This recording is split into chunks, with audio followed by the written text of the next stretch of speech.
आप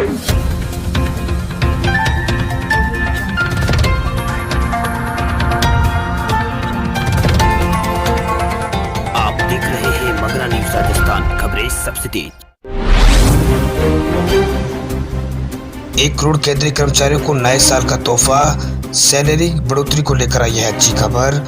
देश भर के 1 करोड़ केंद्रीय कर्मचारियों और पेंशनरों के लिए अच्छी खबर है। सरकार नए साल पर केंद्रीय कर्मचारियों की सैलरी को लेकर नए साल पर तोहफा सरकार की ओर से मिल सकता है। साल 2021 में केंद्रीय कर्मचारियों की सैलरी में बढ़ोतरी होने जा रही है। वही केंद्र सरकार जल्द ही कर्मचारियों की सैलरी में बढ़ोतरी का यहाँ पर तोहफा दे सकती है। केंद्र सरकार केंद्रीय कर्मचारियों को महंगाई भत्ते में बढ़ोतरी इनके कर सकती है। वही कर्मचारियों को एक बार फिर 21% की दर से महंगाई भत्ता यहाँ पर मिलने की उम्मीद यहाँ पर जग गई है।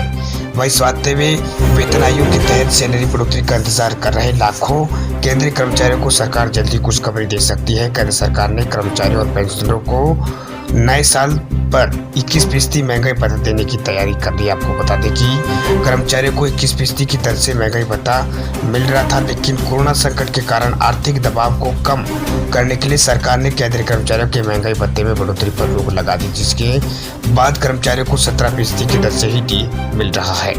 वही केंद्र सरकार 7वें वेतन आयोग की सिफारिश के अनुरूप केंद्रीय कर्मचारियों की सैलरी में बढ़ोतरी करने का फैसला किया है। माना जा रहा है कि केंद्र सरकार नए साल में सरकार महंगाई भत्ते की बढ़ोतरी पर लगाए गए रोक को हटाकर राहत दे सकती है। सरकार अगर ये फैसला लेती है तो नए साल से केंद्रीय कर्मचारियों की सैलरी और पेंशन भोगियों की पेंशन में यहाँ पर बढ़ोतरी हो जाएगी।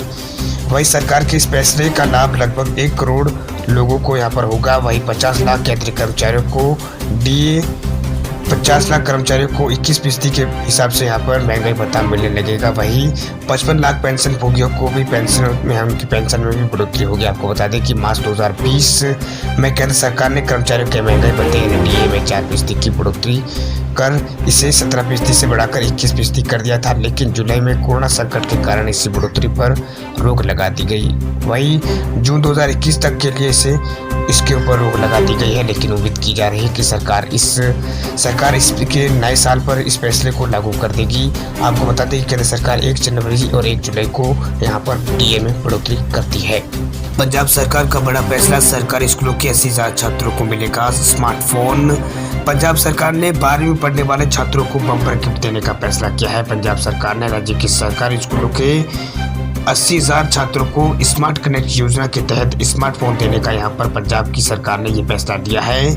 मुख्यमंत्री कैप्टन अमरिंदर सिंह ने अपने ऑफिशियल ट्विटर हैंडल पर इस बात की जानकारी उन्होंने दी है। कैप्टन अमरिंदर सिंह ने कहा है कि कोरोना के महामारी के चलते दौरान स्कूल कॉलेज फिलहाल बंद चल रहे हैं। ऐसे में पढ़ाई का नुकसान से बचने के लिए इस समय ऑनलाइन क्लासेस चल रही है। ऐसे में पंजाब सरकार का ये फैसला छात्रों को नई दिशा देने का काम करेगा। वहीं पंजाब सरकार ने स्मार्ट कनेक्ट योजना का दूसरा चरण यहाँ पर शुभारंभ इसका कर दिया है। वहीं पंजाब के मुख्यमंत्री कैप्टन अमरिंदर सिंह ने बताया है कि सरकार की ओर से 2 चरणों में सरकारी स्कूलों में 12वीं में पढ़ने वाले 80,000 स्टूडेंटों को स्मार्टफोन दिया जाएगा, जिसमें पहले चरण में 50,000 छात्रों को यहाँ पर स्मार्टफोन दिया जा चुका है। सीएम ने कहा है कि मुझे यकीन है कि इन स्मार्टफोन की मदद से कोविड-19 महामारी के बीच छात्रों को पढ़ाई करने में काफ़ी यहाँ पर मदद इन फोनों से मिलेगी।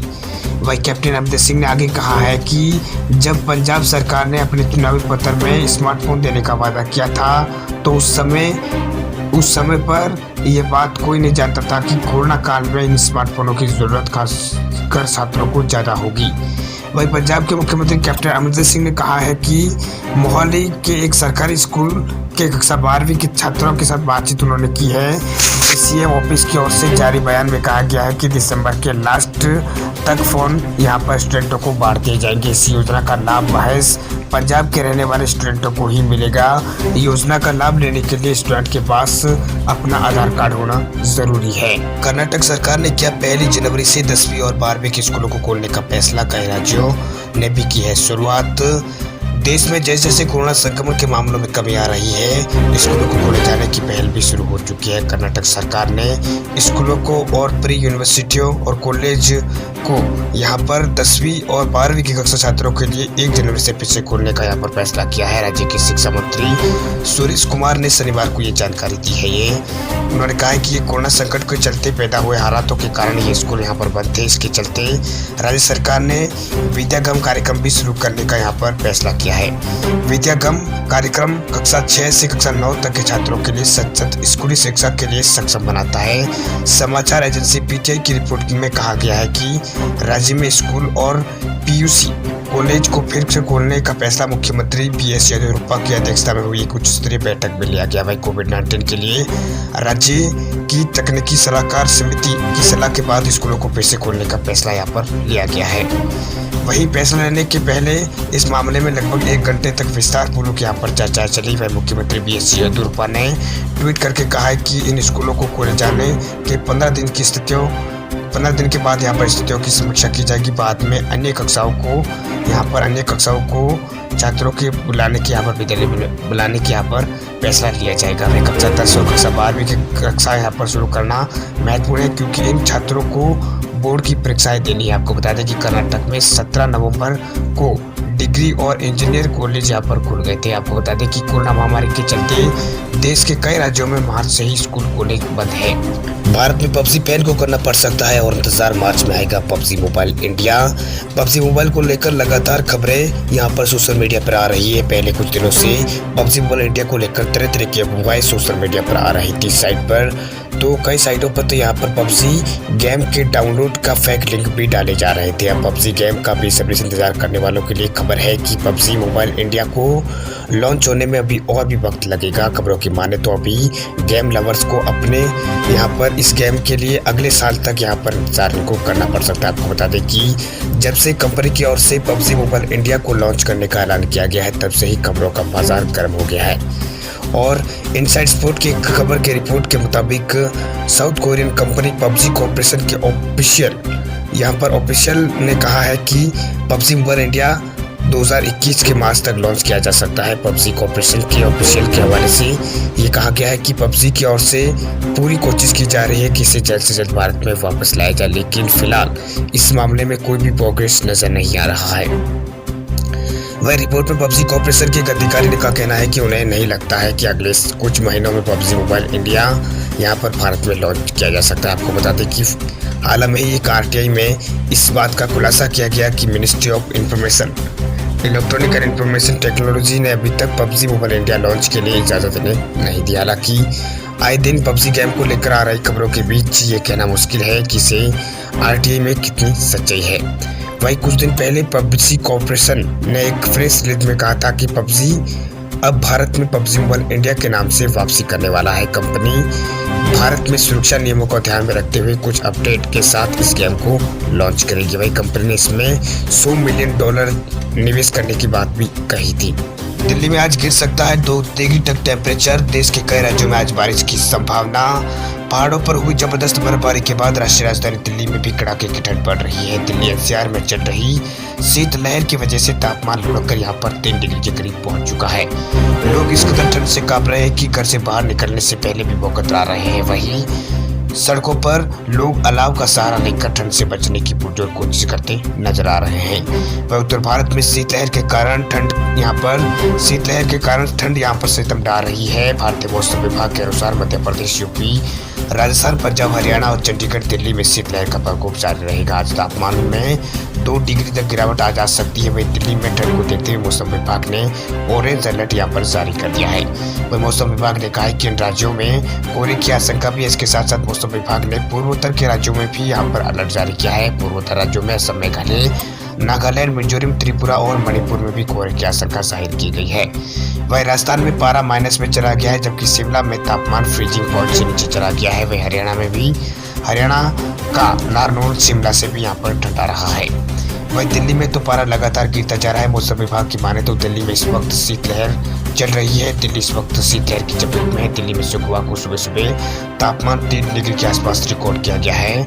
वहीं यहाँ पर लगातार गिर रहे तापमान और शीतलहर के कारण आने वाले दिनों में मौसम विभाग ने यहाँ पर अलर्ट जारी किया है, ऑरेंज। वहीं मौसम विभाग की माने तो आज यहाँ पर कई इलाकों में यहाँ पर रफ्तार हवा की थोड़ी धीमी होगी, लेकिन ठंड यहाँ पर जारी रहेगी। इस बीच मौसम विभाग ने आज यहाँ पर ऑरेंज अलर्ट जारी किया है, जबकि कल के लिए यहाँ पर येलो अलर्ट मौसम विभाग ने जारी किया है।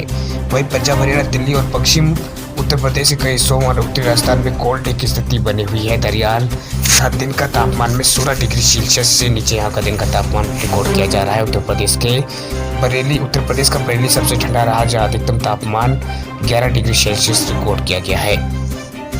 वहीं मौसम विभाग के मुताबिक इन स्थानों पर शीतलहर का प्रकोप जारी रहेगा। उत्तर प्रदेश और बिहार, झारखंड, पूर्वी मध्य प्रदेश और विदर्भ और मराठवाड़ा के कुछ हिस्सों में न्यूनतम तापमान 2 से 3 डिग्री तक गिर सकता है।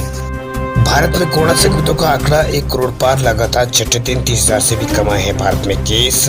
भारत में कोरोना संक्रमितों का आंकड़ा 1 करोड़ पार हो चुका है। देश में कोरोना का कहर पहले से कम हुआ है, लेकिन अभी भी थमा नहीं है। ब्राजील, अमेरिका, रूस, ब्रिटेन समेत कई देशों में भारत से ज्यादा मामले सामने आ रहे हैं। वहीं देश में लगातार छठे दिन 30,000 से भी कम कोरोना के केस आए हैं।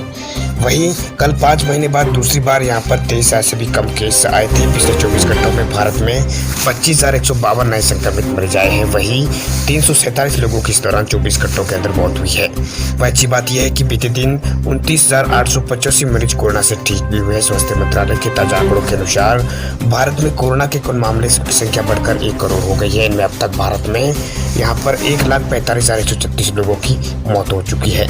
वही कुल एक्टिव केस घटकर 3,08,000 के आसपास हो गए हैं। अब तक भारत में 95,50,000 लोग कोरोना को हराकर ठीक हो चुके हैं। वही भारतीय चिकित्सा अनुसंधान परिषद यानी ICMR के मुताबिक 18 दिसंबर तक भारत में कोरोना वायरस के लिए कुल 16 करोड़ कोरोना के टेस्ट यहाँ पर टेस्ट किए जा चुके हैं, जिनमें 11 लाख सैंपल की टेस्टिंग भारत में कल की गई थी। वही देश में पॉजिटिविटी रेट यहाँ पर 7% है। वही 26 राज्यों और केंद्र शासित प्रदेशों में एक्टिव केस यहाँ पर 20,000 से यहाँ पर कम है। वही 9 राज्यों और केंद्र शासित प्रदेशों में कोरोना के एक्टिव केस 20,000 से ज़्यादा बताए जा रहे हैं। वही महाराष्ट्र, कर्नाटक और आंध्र प्रदेश, तमिलनाडु, केरल में सबसे ज़्यादा रिकवरी हुई है। वही कुल रिकवरी का 52% मामले इन्हीं 5 राज्यों में से है। रात की बात यह है कि मृत्यु दर, एक्टिव केस और रिकवरी का रेट में यहाँ पर रिकवरी रेट लगातार बढ़ रहा है। बाकी मृत्यु दर, एक्टिव केस की रेट में यहाँ पर लगातार गिरावट दर्ज की जा रही है। खबरों की दुनिया में आइए हमारे साथ कहीं भी और कभी भी जुड़िए। हम मिलेंगे फेसबुक पर, हम दिखेंगे यूट्यूब पर, हमें फॉलो कीजिए ट्विटर पर। देश प्रदेश की ताजा तरीन खबरों के लिए मगरा न्यूज राजस्थान के यूट्यूब चैनल को सब्सक्राइब कीजिए और साथ में घंटी का निशान दबाइए।